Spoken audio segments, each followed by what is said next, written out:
তো সাহস কি করে হলো আমার বউকে না বলার? আমার বউ যেটা বলছে চুপচাপ চাটা করে নিয়ে আয়, যা। ভাই আমি কি কখনো না বলেছি? আমি তো বাড়ির সব কাজ করি বলো, সকাল থেকে উঠে কাজ শুরু করে রাত পর্যন্ত। কোনোদিন ঠিক টাইম তারপরে করছি। পারছি না মানে? তুই ঘরের কাজ করবি না তো কে করবে? আমার বউ করবে? আমার বউয়ের নেলস খারাপ হয়ে যাবে না? আর তোর বড় তো আর্মিতে গিয়ে বসে আছে, তো এখানে তোকে দেখার টেকা কি আমরা নিয়ে রেখেছি নাকি? ভাই আমার বর তো টাকা পাঠায়। টাকা পাঠায় মানে? তুই কি এখানে বসিয়ে বসিয়ে খাওয়া বলে আমরা রেখে দিয়েছি নাকি? ও টাকা পাঠায় বলে তোকে খেতে দিই, নাহলে তোকে খেতে দিতাম না। আর শোন, এই বাড়িতে যদি থাকতে হয় তাহলে সব কাজ করতে হবে, যা গিয়ে কাজটা কর। যাচ্ছি।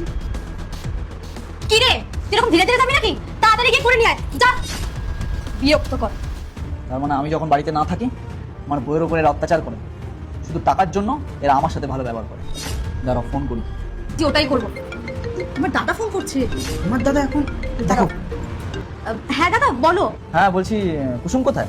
তোমার বউ ও তো পার্লারে গেছে, এখন মেনিকিউর করবে, পেডিকিউর করবে। আরে সামনে সাত তো না, একটু টিপটপ তো থাকতেই হবে। আসলে আমি ফোন করতে বলছি। কুসুম এলে আমাকে বলো ফোন করতে।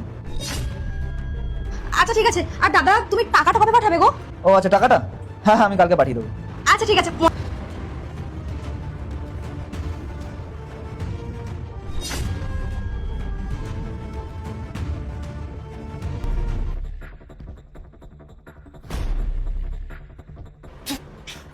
কফিটাতে আবার চিনি দেয়নি তোকে তো আজকে।